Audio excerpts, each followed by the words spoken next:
या बातमीपत्राचे प्रायोजक आहेत pro rich look skin and hair studio. नमस्कार, पोलीस माझा न्यूजच्या बातमीपत्रात आपलं मनापासून स्वागत। पाहूयात काही विशेष घडामोडी।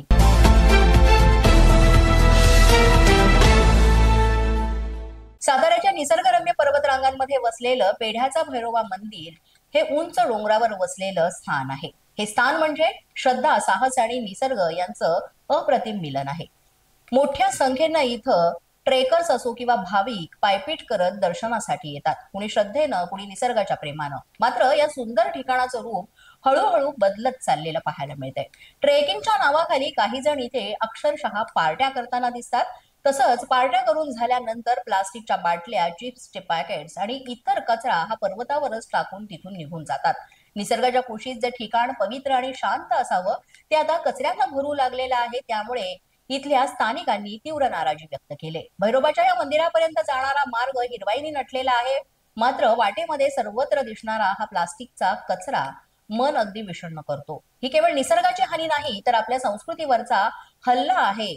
आपण ट्रेकिंगला जातो, निसर्ग अनुभवायला जातो, देवदर्शनाला जातो, त्यावेळेस तिथल्या निसर्गाचा आणि तिथल्या एकूणच परिसराचं पावित्र्य राखणं हे अतिशय गरजेचं आहे। निसर्गाचं नुकसान टाळणं गरजेचं आहे, असं मत इथल्या स्थानिकांनी व्यक्त केले आणि आपली प्रतिक्रिया दिलेली आहे। मी अभिजित दिगावे, मी सातारा सदर बाजारमध्ये राहतो। आज पेढ्याच्या भैरोबाच्या मंदिराजवळ आलोय। दररोज शेकडो नागरिक पेढ्याच्या भैरोबा मंदिर आणि वर येवतेश्वर पठार इथे ट्रेकिंगसाठी जातात। आज आम्ही सकाळी वर गेलो होतो, तर दिवाळीनंतर वर लोकांनी एवढा कचरा टाकलाय, दारूच्या बाटल्या आहेत, खायची पाकिटं आहेत। त्याचा व्हिडिओ आम्ही लिंक शेअर करतोय। आपण सातारा राजधानीत राहतो, फेसबुकला म्हणतो आम्ही सातारा राजधानीत आहे, अभिमानाने सांगतो। आणि आपण असल्या साताऱ्यातलं मेन पर्यटनाच्या स्थळी एवढी घाण करतो, आपल्याला लाज वाटली पाहिजे। तुम्ही मंदिराजवळ या, वर पठारावर जावा, निसर्गाचा आस्वाद घ्या, पण घाण करू नका। राजधानीला बदनाम होईल असा कुठंतरी डाग लावू नका, एवढंच आम्हाला आव्हान आहे। आणि हा व्हिडिओ तुम्ही जसं साताऱ्यातील सर्व लोकांपर्यंत पोहोचवा ही विनंती आहे।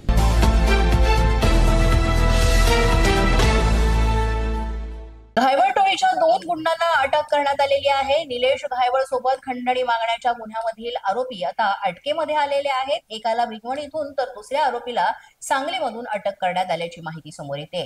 घायवळ टोळीच्या 2 गुंडांना अटक करण्यात आली आहे। निलेश घायवळ सोबत खंडणी मागणारे हे 2 जण होतं असं सांगण्यात आलंय आणि या 2 गुंडांना पोलिसांनी अटक केलेली आहे। याचा पुढील तपास आता सुरू आहे। बऱ्याच दिवसांपासून घायवळ टोळीच्या या 2 गुंडांचा तपास सुरू होता, मात्र हे आरोपी आहेत ते सापडले तरी सुद्धा यातले जे मुख्य आरोपी आहेत ते अजूनही फरार आहेत आणि त्यांचाही पोलीस तपास करीत आहेत।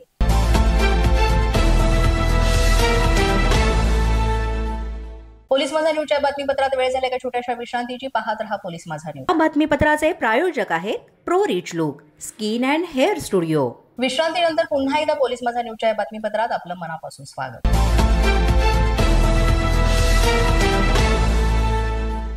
जालन्याच्या नूतन वसाहत भागामध्ये तरुणाची हत्या करण्यात आलेली आहे। विकास लोंढे असं या तरुणाचं नाव असून 24 वर्षीय तरुणाला 7 ते 8 जणांच्या टोळक्याकडून बेदम मारहाण करण्यात आली। या मारहाणीमध्ये गंभीर जखमी झालेल्या तरुणाचा उपचारादरम्यान दुर्दैवी मृत्यू झालेला आहे। हत्या करणारे 5 आरोपी अटकेत आहेत। अद्याप 3 संशयित आरोपींचा सुद्धा शोध सुरू आहे। अत्यंत म्हणूया आपण तत्परतेनं आरोपींच्या मागावर पोलीस रवाना झालेत, मात्र यातले आरोपी जे आहेत ते काही 24 तासांच्या आतच 5 आरोपींना यात अटक करण्यात आलेला आहे आणि याचा पुढील तपास पोलीस करीत आहेत।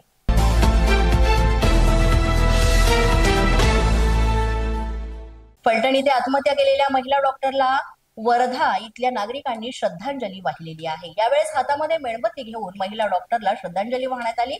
महिला डॉक्टरच्या आत्महत्येच्या घटनेचा सगळ्या स्तरातून तीव्र निषेध व्यक्त होतोय आणि या प्रकरणामधून दोषींवर कारवाई करण्याची मागणी सुद्धा सगळ्या स्तरातून जोर धरतीये। लोकांनी तिच्यावर दबाव आणला, त्या पोस्टमॉर्टम रिपोर्टला बदलवायला भाग पाडत होते। या सगळ्या प्रकरणाची गंभीर चौकशी करण्यात यावी। खुद्द मुख्यमंत्री यांनी यामध्ये लक्ष घालावं आणि यातल्या दोषींना ताबडतोब अटक करण्यात यावी अशी मागणी या नागरिकांनी केलेली आहे। तसंच समजा यामध्ये कोणता मंत्री सहभागी असेल तर त्यावर सुद्धा कारवाई करण्यात यावी अशी मागणी या नागरिकांनी केली आहे।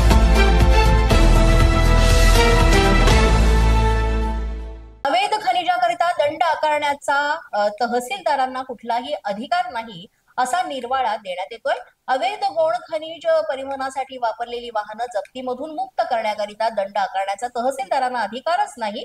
या संदर्भात महाराष्ट्र जमीन महसूल संहितेमध्ये तरतूद नाही, असा महत्वपूर्ण निर्णय मुंबई उच्च न्यायालयानं दिलेला आहे। उच्च न्यायालयाच्या खंडपीठाचे न्यायमूर्ती महेंद्र चांदवानी यांनी संबंधित प्रकरणामध्ये हा निर्वाळा दिलेला आहे। महाराष्ट्र जमीन महसूल संहितेमधील कलम 48.8.2 यानुसार जिल्हाधिकारी किंवा जिल्हाधिकाऱ्यांनी अधिकार बहाल केलेले उपजिल्हाधिकारी किंवा मग उपजिल्हाधिकारी पदाच्या श्रेणीचे या श्रेणीवरील अधिकाऱ्यांनाच अवैध गौण खनिज परिवहनासाठी वापरलेली वाहनं जप्तीमधून मुक्त करण्याकरिता दंड आकारण्याचा अधिकार आहे असं म्हटलं जात आहे। तहसीलदाराचे पद उपजिल्हाधिकारी पदापेक्षा कनिष्ठ श्रेणीचे आहे, त्यामुळे अशा प्रकरणामध्ये दंडाचा आदेश ते जारी करू शकत नाही। न्यायालयाने असा हा निर्णय स्पष्ट केलाय। पोलीस माझा न्यूजच्या बातमीपत्रात आज इतकंच। तुम्हाला आमचं बातमीपत्र कसं वाटतंय याबाबत अवश्य अभिप्राय कळवा। यासाठी पोलीस माझा न्यूजचे युट्यूब चॅनल सबस्क्राईब करा, तसंच आमचं फेसबुक, इंस्टाग्राम आणि ट्विटर अकाउंट फॉलो करा। अधिक माहितीसाठी आमच्या www.policemazhanews.com या वेबसाईटला भेट द्या। आमचे अधिकृत प्रतिनिधी व्हायचे असेल तर स्क्रीनवर दिलेल्या क्रमांकांवर आजच संपर्क साधा। आजच्या बातमीपत्रात इतकंच। पुन्हा भेटूया पुढील बातमीपत्रात। तोपर्यंत पाहत रहा पोलीस माझा न्यूज।